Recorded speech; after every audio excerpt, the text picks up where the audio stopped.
जय श्री कृष्णा। कैसे हैं आप लोग। इस समय पर आपके लिए जो ग्रहों की स्थिति बन रही है अति उत्तम स्थिति है। सबसे पहले आप सभी को दीपावली की हार्दिक शुभकामनाएं। ब्रह्मांड का ये जो तोहफा आपको दीपावली पर मिला है इसके बारे में तो जितनी चर्चा की जाए कम है, क्योंकि प्रत्येक ग्रह का आपके लिए सुंदर संयोग निर्मित करना आपके जीवन में खुशहाली का संकेत लेकर आ रहा है, जो कि दिवाली पर आपके लिए बहुत ही विशेष ग्रहों का गोचर होने जा रहा है। इस गोचर की चर्चा करेंगे इस वीडियो में। मोस्टली शनि राहु की जो वर्तमान में स्थिति है उस पर विचार करेंगे कि आपके लिए किस तरीके से आपके जीवन में खुशियों की सौगात का प्रादुर्भाव हुआ है। शनि राहु की चर्चा करने का एक अहम मुद्दा ये भी होता है, क्योंकि शनि राहु मोस्टली देखिए व्यक्ति को बचपन से ही डराना प्रारंभ कर दिया जाता है। जैसे ही बच्चा जन्म लेता है, अरे इसकी तो साढ़े साथी चल रही है, या इसके ऊपर शनि का प्रकोप है, या फिर राहु की महादशा अंतरदशा ये वो, मतलब आपको इतना ज़्यादा डरा दिया जाता है कि आप बचपन से ही डरना प्रारंभ कर देते हैं शनि और राहु से। तो यह भी एक विशेष स्थिति हो जाती है, क्योंकि शनि राहु को मोस्टली निगेटिविटी का कारक माना जाता है। लेकिन यही शनि राहु अगर इनको अच्छे से समझ लिया जाए तो जीवन में बहुत ऊंचाई भी प्रदान करते हैं। इनको देखिए निगेटिव मानने का कारण ये भी होता है कि शनि राहु जो है कठोर प्लेनेट है। अगर इनके नियमों के विरुद्ध आपने कुछ भी किया तो उसका दंड देने में बिल्कुल भी देर नहीं करते। अन्य ग्रहों की तरफ से क्या है, आपको क्षमा भी प्राप्त हो जाती है। हालांकि देखिए इन्हीं के अनुसार सभी ग्रह कार्य भी करते हैं। ये भी एक बड़ी बात है कि देखिए जब साढ़े साती चलती है तो समस्त ग्रह जो होते हैं दुर्योग बनाते रहते हैं। दुर्योग बनाने के कारण देखिए एक चीज़ और भी होती है कि शनि राहु जब आपके लिए निगेटिव पक्ष को एक्टिव करते हैं उस स्थिति में क्या होता है, जो आपके अन्य ग्रहों के राजयोग होते हैं मोस्टली देखिए गोचर में हमेशा बुधादित्य राजयोग बना ही रहता है, क्योंकि सूर्य और बुध जस्ट आगे पीछे चलते हैं। शुक्र और सूर्य ये भी जस्ट एक दो भाव आगे पीछे चलते हैं। तो इनका देखिए आप देखेंगे तो आपकी कुंडली में साल में लगभग 6 माह शुक्रादित्य राजयोग और 7 से 8 माह बुधादित्य राजयोग बना ही रहता है। देखिए वहाँ हमें 2 बार गज केसरी राजयोग भी निर्मित होता है। लेकिन क्या होता है, आपको प्रभाव क्यों नहीं प्राप्त होता। प्रभाव ना प्राप्त होने का कारण एक ये भी है कि जो ये प्रभाव होते हैं सबसे पहले शनि और राहु के दुर्योग को समाप्त करने में लग जाते हैं। क्योंकि बेशक अगर देखिए आपके लिए धन आगमन लिखा हुआ है और आपको धन आगमन हो रहा है और कहीं हॉस्पिटैलिटी में वो धन आपका लग जाए तो क्या अच्छा होगा। इसलिए जो ग्रहों के योग बनते हैं राजयोग, ये पहले उन दुर्योगों को समाप्त करने का प्रयास करते हैं जो शनि राहु द्वारा निर्मित किए जा रहे होते हैं, जिसके कारण से जो बल बाद में बचता है उस बल से आपको देने का कार्य करते हैं, जिसकी वजह से मोस्टली लोगों को शनि राहु से प्राप्त चीज़ें जो है थोड़ी सी देर से विलंब से प्राप्त होती हैं। पिछले समय में आपने काफ़ी कष्टदायक स्थिति झेली, लोगों का आपके ऊपर विश्वास ना होना, आपका बहुत मेहनत करना, मेहनत करने के बाद में उसका निश्चित या जितना भी आप एक्सपेक्ट कर रहे हैं उतना परिश्रमिक नहीं प्राप्त हो रहा है। आप डील कर रहे हैं लेकिन डील आपको प्राप्त होने के बाद भी आपसे चली जा रही है और दूसरे को मिल जा रही है। आप जॉब के लिए इंटरव्यू देकर आ रहे हैं, हर तरीके से आप क्वालिफाइड हैं, लेकिन फिर भी आपको वो जॉब नहीं प्राप्त होती। आप इधर उधर भटक रहे हैं, चीज़ें आपके हाथ से फिसलती चली जा रही हैं रेत के तरीके से। मतलब कहते हैं ना, जैसे रेत का महल बना रखा है वो ढह ढहा कर गिर जाता है। ये सारी स्थितियाँ जो निर्मित करते हैं ये शनि राहु ही निर्मित करते हैं। अब ऐसे में सुंदर संयोग त्योहार के समय पर देखिए, मैं आपको पिछले कई वीडियोज़ में बता चुकी हूँ। मोस्टली हमारे जो ज्योतिष के रचनाकार थे या फिर जो पुराने लोग थे जिन्होंने कि ये सब चीज़ें निर्मित की, उन लोगों के अनुसार देखिए त्योहार ऐसे सीजन पर होना चाहिए, क्योंकि संयोग ऐसे बनते हैं उस समय पर कि जब हर व्यक्ति उस चीज़ का अच्छे से लाभ उठा सके, इंजॉय कर सके।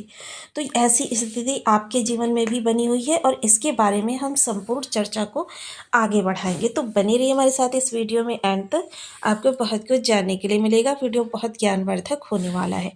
यदि आपकी लग्न में 10 नंबर बना हुआ है तो ये राशिफल आपके लिए है। यदि कुंडली में कहीं भी चंद्रमा के साथ 10 नंबर बना हुआ है तो ये राशिफल आपके लिए। कुंडली ना होने की स्थिति में आप इसे नाम राशि से भी देख सकते हैं। यदि अभी तक आपने अपने इस चैनल को सब्सक्राइब नहीं किया है तो प्लीज़ सब्सक्राइब कर दीजिए, वीडियो को लाइक कर दीजिए, चैनल को शेयर कर दीजिए।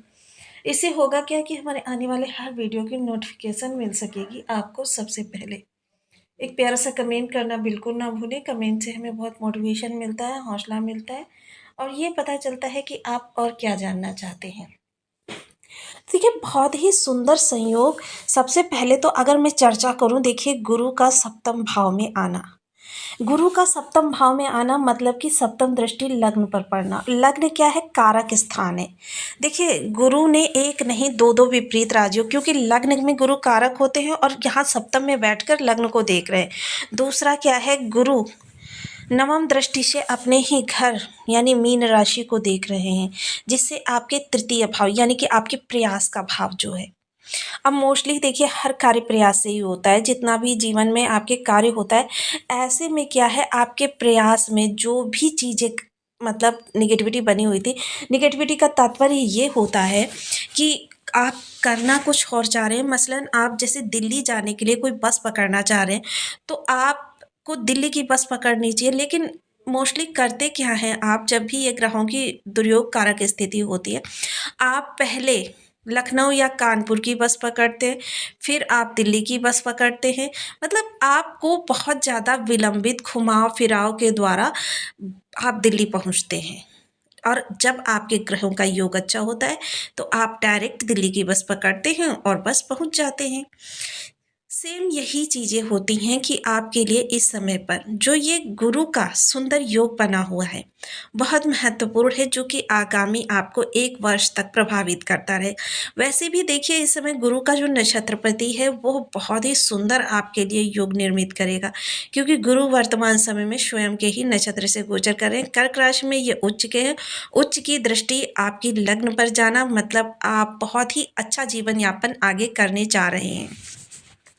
अगर किन्हीं अन्य योगों को छोड़ दिया जाए तो इस समय पर आपके लिए गुरु के द्वारा ही एकमात्र इतना प्रबल योग बन गया है, जिसकी आप सहसा यकीन नहीं कर पाएंगे। वहीं शनि तृतीय भाव में अब आपके प्रयासों को देखिए, मोस्टली इस समय पर विलंबिता जो है, या जो अटेम्प्ट आपके बहुत ज़्यादा होते हैं, या आपको बार बार टाइम दिया जाता है किसी कार्य के होने के लिए, उसमें कमी आती हुई देखी जाएगी।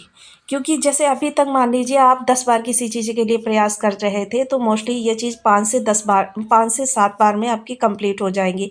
ये होगा ग्रह के बलाबल के अनुसार, क्योंकि इस समय गुरु की दृष्टि पड़ गई है और गुरु की शनि बहुत ज़्यादा रिस्पेक्ट करते हैं, क्योंकि शनि न्याय के मूर्ति हैं। और न्याय मूर्ति देखिए, क्योंकि व्यक्ति अब इस संसार के तरीके से नहीं, ये देवी देवताओं का गोचर चलता है। ये लोग अपने नियमों के पक्के होते हैं, और जब शनि में इतनी ज़्यादा क्वालिटीज़ हैं तभी उन्हें न्यायाधिकारी बनाया गया है, कि उनके अंदर की क्वालिटीज़ जो है वो अपनी क्वालिटीज़ का कठोरता से पालन करते हैं। इसीलिए देखिए, अगर वो हम सभी को क्या देते हैं कि आपको अपने बड़ों की रिस्पेक्ट करनी चाहिए, तो वो भी स्वयं उन्हीं नियमों का पालन करते हैं। अब यहाँ पर चर्चा करते हैं शनि देव की, और शनि के भाव कौन कौन से इस समय देखिए, विचार का भाव, और वहीं भाग्य भाव, और वहीं द्वादश का भाव। यानी कि इस समय इतने भावों से आपके लिए पॉजिटिविटी निकल कर आएगी और विलंबिता जो है वो समाप्त होगी। अब चर्चा कर लेते हैं थोड़ी सी यहाँ पर राहु की भी, क्योंकि मोस्टली राहु जो हैं देखिए भ्रम कारक ग्रह हैं। ऐसे में देखिए, आपसे यही आग्रह रहेगा, दृढ़ता से अपने मन को पूर्ण नियंत्रित रखिए, क्योंकि मन देखिए एक ऐसी चीज़ होती है, क्योंकि मन के हारे हार है, मन के जीते जीत। चंद्र इसके यहाँ के कारक होते हैं मन के, और ऐसी स्थिति में अगर आप थोड़ा सा भी अपने मन को ढील दे देते हैं तो फिर आपके लिए कहते हैं ना कि दुर्योग जन्म ले लेते हैं।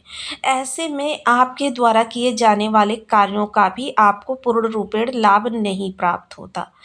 तो इसलिए मन क्योंकि देखिए ये जो पूरा ब्रह्मांड है हमारी विचारधारा से चलता है। अगर हमारी जो वाइब्स होगी वो पॉजिटिव होगी तो ब्रह्मांड से आने वाली जो तरंगे होंगी वो भी हमारी पॉजिटिव वाइब से टकराकर पॉजिटिव हो जाएंगी।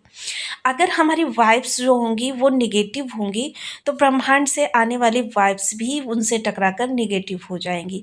इसीलिए देखिए साइंस भी इस सूत्र को मानता है और आपको सदैव भी पॉजिटिव रहने की सलाह दी जाती है। सकारात्मकता, जितनी ज़्यादा सकारात्मकता आप अपने अंदर भर सकते हैं। समझ लीजिए राहु को आप हटा रहे हैं, गुरु को निवास दे रहे हैं। गुरु किस चीज़ के कारक हैं? सकारात्मकता के। और एकमात्र गुरु का अगर बलवान हो जाए तो फिर समझ लीजिए कि आपके जीवन के वारे न्यारे हो जाते हैं। हालांकि गुरु आपको उतना ही देते हैं जितना आपके अंदर योग्यता होती है, जितनी आपके अंदर क्षमता होती है। ग्रहों का यह बड़ा खेल आपको इस समय पर काफ़ी ज़्यादा राहत देता हुआ दिखाई देगा। आप अब अगर मैं चर्चा करूं तो वर्तमान समय में आपका यह भाव बहुत ज़्यादा एक्टिव हो रहा है जो कि शुक्र के साथ में है। क्योंकि चंद्रदेव अब वर्तमान समय में यानी जिस दिन हम गणेश लक्ष्मी का पूजन कर रहे होंगे, चंद्रदेव आपके भाग्य भाव से गोचर कर रहे होंगे। मोस्टली बहुत से ऐसे कार्य होंगे मतलब कि आपको इस दिन पेंडिंग पैसा लेने के लिए या आपको कहीं पर कार्य किया है वहाँ से अपना पारिश्रमिक लेने के लिए या किसी मित्र विशेष को आपने उधार दिया है उससे वो वापस लेने के लिए बहुत अच्छा समय काल है। क्योंकि चंद्रदेव आपके इस भाव से निकलकर फिर तुला राशि को गोचर करेंगे। फिर कर्म स्थान के लिए बहुत अच्छा यह आपके लिए गोचर काल रहता हुआ दिखाई देगा। अब देखिए मोस्टली मेरा तो सदैव यही मानना रहता है कि सबसे पहले स्विच को अच्छा करिए, क्योंकि मशीनरी आपकी अच्छी है तो हो सकता है स्विच में कहीं कोई खराबी हो।